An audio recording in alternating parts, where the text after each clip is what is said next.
तुरंत ही एक्शन लेने के लिए कह दिया है। एफआईआर हो गई है। वहाँ से उनकी जो पुलिस है, उनका जो थाना लगता है, वहाँ से उनको अरेस्ट किया जाएगा और यहाँ लाया जाएगा भोपाल, और फिर हमारी आमने सामने बात होगी। फिर आगे और क्यों क्यों करना है आपको, ये मुझे यही जानना है। ये सामने बैठा कर मैं ये पूछने वाली हूँ कि क्यों किया, क्या मतलब निकला ये सब करने से। भी आगे आपके साथ होने वाला है। एक केस था जो कि बहुत चर्चित रहा, जिसमें एक लड़के ने सुसाइड कर लिया था। वो वही मुझे कल ऑफिसर्स ने बताया कि ऐसे बहुत से केस आते हैं जिसमें नहीं वो डील कर पाते हैं, और इस रास्ते को चुनना वो आसान समझते हैं कि अपनी लाइफ को ख़त्म कर दिया जाए। Hello everyone, welcome back to my channel Neha Ashish Tiwari. बहुत ही अर्जेंट में मैं अपने घर से निकल रही हूँ, बहुत ही ज़रूरी काम के लिए जा रही हूँ, जो कि आपको आगे ब्लॉग में पता चलेगा। और आप पूरे ब्लॉग को प्लीज़ ध्यान से देखिएगा, स्किप मत करिएगा, क्योंकि बहुत ही ज़रूरी इन्फॉर्मेशन मुझे आपको इसमें देनी है। मम्मी पापा चिंता कर रहे हैं क्योंकि मेरी तबीयत 2-3 दिन से ठीक नहीं चल रही। बीपी बहुत ज़्यादा लो चल रहा है, और बीपी लो जब होता है ना तो मुझे चक्कर आ जाता है। तो वही वो कह रहे हैं कि अभी अर्जेंट में तुमको निकलना पड़ रहा है, और भाई और भाभी भी काम से बाहर गए हुए हैं, तो कैसे जाओगी, चिंता कर रहे हैं। और मैं जब भी घर से बाहर निकलती हूँ तो मम्मी पापा बाहर तक छोड़ने जाते हैं, और जब भी मैं आती हूँ तो पापा पहले सबसे पहले आवाज़ सुन के ना बाहर रिसीव करने आते हैं कि मैं आ गई। ये उनका रोज़ का ही। क्राइम ब्रांच आ गई हूँ मैं, डाला हुआ था, तो उसके लिए एसीपी सर ने आज मुझे बुलाया हुआ है, क्योंकि जो स्टेटमेंट है वो आज मैं दूंगी। हम यहाँ पर आए थे जब हमने कंप्लेंट डाली थी पूरे स्क्रीनशॉट के साथ में, जो भी हमें परेशान कर रहे थे, जो भी उन्होंने बोला हुआ था, वो सारी आईडीज़ का हम यहाँ पर कंप्लेंट करके गए थे, जिन पर आज एफआईआर होगी और जो भी प्रोसेस है वो आगे जाएगी। तब मैं आई थी भाई के साथ में, चीनू के साथ में, और वो फिर सारी प्रोसेस हम यहाँ पर करके गए थे। उसके आगे का होना है, जो भी होना है अभी, जैसा भी होगा। अभी हम सारी डिटेल्स यहाँ पर देकर गए थे, कुछ फॉर्म थे जो मुझे फिल करने थे, वो सब कुछ मैं यहाँ पर करके गई थी। अब आगे जो इनका काम था वो यही था कि इन बातों के कुछ पर्सनल में मैसेज किए गए थे, वो भी मैंने यहाँ पर स्क्रीनशॉट लगाए हुए हैं। जो उन्होंने बोला हुआ है वो सब कुछ यहाँ पर मेंशन किया हुआ है कि क्या क्या शब्द मुझसे बोले गए हैं, किस टॉपिक पर बात की गई है, और अब आगे जो भी कार्रवाई होगी इनके खिलाफ इसी पर की जाएगी कि आपने इन शब्दों का उपयोग कैसे किया। तो वही सब कुछ है जो यहाँ पर हम देकर गए थे, और इन्हीं पर आगे का एक्शन और आगे की कार्रवाई की गई थी। उसके बाद एक बार और मुझे क्राइम ब्रांच बुलाया गया था, कुछ इन्फॉर्मेशन उनको चाहिए थी, जिसके लिए यहाँ पर मेरे साइन लगने थे। तब मैं फिर से यहाँ पर आई थी। काफ़ी टाइम से फॉर्मेलिटी चल रही है, जिस पर अब जो फाइनल एक्शन लेना था, जो फाइनल एफआईआर जानी थी, वो अब हमारी हुई है। और ये सब करने में सबसे ज़्यादा मेरी स्टेटमेंट लेने के बाद में, सारी चीज़ों की डिटेल यहाँ पर लेने के बाद एक नोटशीट रेडी की गई, जिस पर एसीपी, डीसीपी और फिर एडिशनल कमिश्नर के उस पर सिग्नेचर हुए, और फिर एफआईआर। Good morning everyone. कल सीधे बुटीक निकल गई थी क्योंकि शाम हो गई थी। मुझे ऐसा लगा 1-2 घंटे का काम है, जल्दी से हो जाएगा, लेकिन बहुत टाइम हो गया।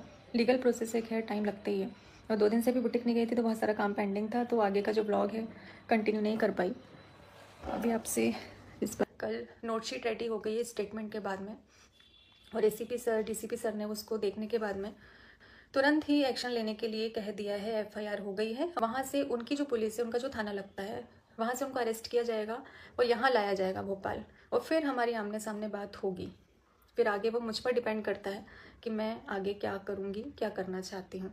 तो जिनको भी ऐसा लगता है कि वो कुछ भी करेंगे और कुछ नहीं हो सकता है, अपनी फैमिली के साथ में मैं सिर्फ आगे बढ़ने की कोशिश कर रही हूँ, मेरी बेटी के लिए, मेरे लिए। और जब आपने किसी भी चीज़ के लिए मेरी हेल्प नहीं की है, तो अब मुझे डिस्टर्ब करने का कोई मतलब ही नहीं बनता है। और आपको अगर ऐसा लग रहा है कि आप ऐसा करेंगे, मैं ऐसा होने दूंगी, तो ऐसा बिल्कुल भी नहीं होने दूंगी, क्योंकि आपने किसी को मेंटली इतना हेरेस किया, उसकी मेंटल हेल्थ पर असर पड़ा। ऐसा नहीं है, हम अगर ऐसा बोले कि हमें फ़र्क ही नहीं पड़ता, ये गलत है। हमें फ़र्क पड़ता है, किसी के कुछ भी बोलने से हमें फ़र्क पड़ता है।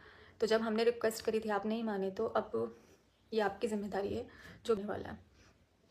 एक केस था जो कि बहुत चर्चित रहा, जिसमें एक लड़के ने सुसाइड कर लिया था। वो वही मुझे कल ऑफिसर्स ने बताया कि ऐसे बहुत से केस आते हैं जिसमें नहीं वो डील कर पाते हैं, और इस रास्ते को चुनना वो आसान समझते हैं कि अपनी लाइफ को ख़त्म कर दिया जाए।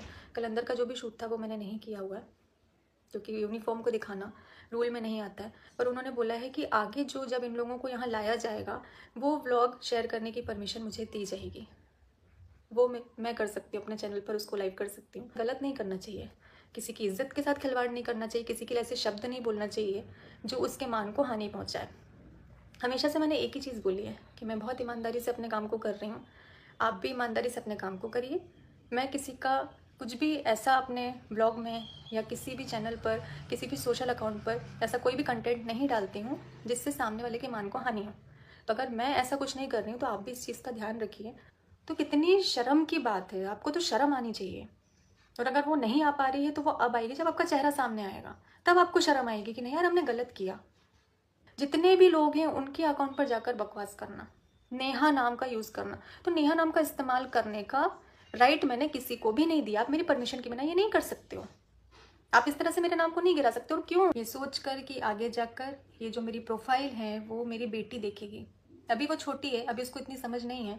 वो सारी चीज़ों को एंटरटेनमेंट के तौर पे देखती है। जब भी वो टीवी में व्लॉग लगाती है, मोबाइल में लगाती है, तो नेहा आशीष तिवारी व्लॉग वो ऐसे बोल के सर्च करती है। और तब वो मेरे वीडियोस को देखती है तो उसको इतना समझ में नहीं आता है। अभी वो बच्ची है, लेकिन धीरे धीरे करके अब जब वो बड़ी होगी, सारी चीज़ों को समझेगी, उसको समझ में आएगा। हर एक शब्द का मतलब उसको समझ में आएगा, जो कि अभी नहीं आता है। वो सारे कमेंट भी चेक करेगी, ऐसा नहीं है। तो जब वो मेरी प्रोफाइल को देखे तो किसी भी तरीके उसके मन में ये नहीं आना चाहिए कि यहाँ पर मेरी मम्मी गलत थी, या मेरी मम्मी ने ऐसा क्यों किया, या ऐसा तो नहीं होना चाहिए था, मम्मी ने कुछ बोला क्यों नहीं। तो ये व्लॉग मैं इसीलिए शेयर कर रही हूँ कि उसको आगे जाकर वो जब भी देखे तो उसको ये रहे कि अगर गलत हुआ था तो मम्मी ने एक्शन लिया था, मम्मी लड़ी थी, मम्मी बोली थी, क्योंकि उसके लिए जो कुछ भी हूँ मैं ही हूँ। तो किसी भी तरीके से उसके दिल पर, उसके दिमाग पर कोई ऐसा असर नहीं जाना चाहिए जो कि गलत हो, उसके फ्यूचर पर इफेक्ट करे।